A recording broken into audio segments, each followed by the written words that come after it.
اب عذاب قبر جو ہے، قبر کے اندر جو انسان کا عذاب ہے تو وہ بھی عالم برزخ کا عذاب ہے۔ میرے رسول کریم صلی اللہ تعالی علیہ وسلم نے نا کچھ چیزوں سے پناہ مانگی ہے۔ خود حضور نے، رسول کریم علیہ الصلوۃ والسلام نے پناہ مانگی۔ حضور فرمانے لگے، اے اللہ مجھے کنجوسی سے، بخیلی سے پناہ عطا فرما۔ اور حضور نے باقاعدہ پناہ مانگی ہے کہ اے اللہ مجھے ارذل العمر ہونے سے پناہ میں رکھ، جب عمر اتنی زیادہ ہو جائے کہ وجود کے حصے کام کرنا چھوڑ جائیں، اس سے پناہ مانگی۔ اور خود میرے نبی پاک علیہ السلام نے قبر کے عذاب سے پناہ مانگی۔ یہ تعلیم امت کے لیے کہ تم بھی پناہ مانگو عذاب قبر سے۔ قبر کا عذاب برحق ہے۔ قبر کے لیے تیاری کر کے رکھنا، اپنی قبر کو یاد رکھنا، مر جانے کو یاد رکھنا۔ حضرت سعد بن معاذ رضی اللہ تعالیٰ عنہ کا جب جنازہ تھا تو صحابہ کرام فرماتے ہیں حضور نے نماز جنازہ کی امامت فرمائی تو قبر کے تیار ہونے میں کچھ دیر تھی، تو رسول کریم صلی اللہ علیہ وسلم زمین پر بیٹھ گئے اور ایک لکڑی سے حضور زمین کوریدنے لگے۔ ہم وہ انتظار تھے کہ اللہ کے رسول صلی اللہ علیہ وسلم سر مبارک اٹھائیں، ہمیں کو نصیحت کریں۔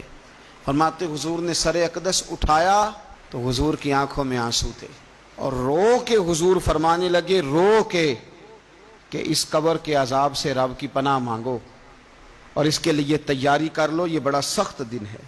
رو کے حضور نے فرمایا، رو کے۔ آج تو لوگ مذاق بناتے ہیں، کچھ فقیر صوفی درویش کہلانے والے بھی، وہ کہتے ہیں یہ جو مولوی بتا رہا ہے نا قبر میں بچھو ہوں گے، سانپ ہوں گے، یہ تو مولوی اپنی قبر بتا رہا ہے، ہمارا اس سے کیا لینا دینا ہے۔ خدا سے ڈریں۔ وہ چیزیں جو احادیث مبارکہ میں آ گئیں، جس سے نبی پاک نے ہمیں ڈرایا، ہمیں سمجھایا، آپ اس تنبیہ کو، اس نصیحت کو آپ اس رنگ میں لیں گے کہ مذاق بنایا جائے گا دین کا، بجائے اس کے کہ اس سے ڈرا جائے۔ حضرت سیدنا براء بن عازب رضی اللہ تعالیٰ عنہ ارشاد فرماتے ہیں کہ میں نے نبی پاک صلی اللہ تعالیٰ علیہ وآلہ وسلم سے خود اس بات کو سنا ہے۔ خود رسول کریم صلی اللہ علیہ وسلم نے فرمایا۔ حضرت زید بن ثابت رضی اللہ تعالیٰ عنہ بھی اس بات کے راوی ہیں، فرماتے ہیں ہم جا رہے تھے تو 5-6 قبریں تھیں، تو حضور نے فرمایا کن کی قبریں؟ تو ہم نے عرض کی یا رسول اللہ صلی اللہ علیہ وسلم یہ کافروں کی قبریں، یہ صحیح مسلم میں حدیث موجود ہے، کفار کی قبریں۔ تو اللہ کے رسول صلی اللہ علیہ وسلم فرمانے لگے، ذرا حدیث کے لفظوں پہ غور کرنا، حضور فرمانے لگے اگر مجھے ڈر نہ ہوتا کہ تم اپنے مردوں کو دفن کرنا چھوڑ دو گے، اگر مجھے اس بات کا ڈر نہ ہوتا کہ تم اپنے لوگوں کو، مرنے والوں کو قبروں میں دفن کرنا چھوڑ دو گے، اگر یہ مجھے ڈر نہ ہوتا تو میں سناتا کہ قبر کے اندر کس طرح عذاب ہوتا ہے۔ تمہیں دنیا میں رہ کے میں سناتا، پر ڈر ہے کہ کہیں تم اپنے مرنے والوں کو قبروں میں دفن کرنا چھوڑ ہی نہ دو، اس لیے میں تمہیں یہ بات نہیں بتاتا۔ اور میرے رسول کریم صلی اللہ تعالی علیہ وآلہ وسلم نے پھر ارشاد فرمایا، اپنے غلاموں کی طرف نظر فرمائی، یہ بات کہہ کے کہ اگر مجھے ڈر نہ ہوتا کہ تم دفن کرنا چھوڑ دو گے تو تمہیں میں سنا دیتا کہ قبر میں کیا عذاب ہوتا ہے۔ پھر حضور نے صحابہ سے فرمایا چلو بھائی دوزخ کے عذاب سے اللہ کی پناہ مانگو۔ تو سب کہنے لگے ہم دوزخ کے عذاب سے اللہ کی، صحابہ نے کہا ہم دوزخ کے عذاب سے اللہ کی پناہ مانگتے ہیں۔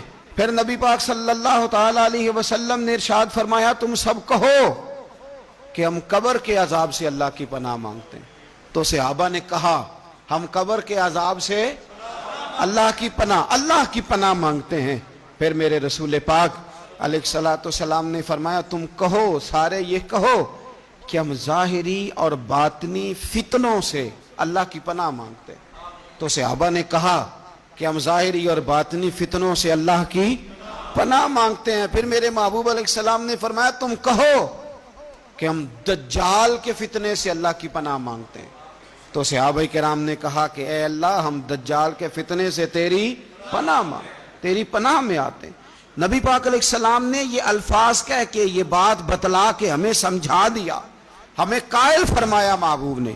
یاد رکھنا، اس بات کو اچھی طرح سمجھ لینا کہ اگر مجھے ڈر نہ ہوتا کہ تم اپنے مردوں کو دفن کرنا چھوڑ دو گے تو تمہیں بتلا دیتا کہ قبر میں کتنا سخت عذاب ہوتا ہے۔ اپنے معاملات پر غور کریں۔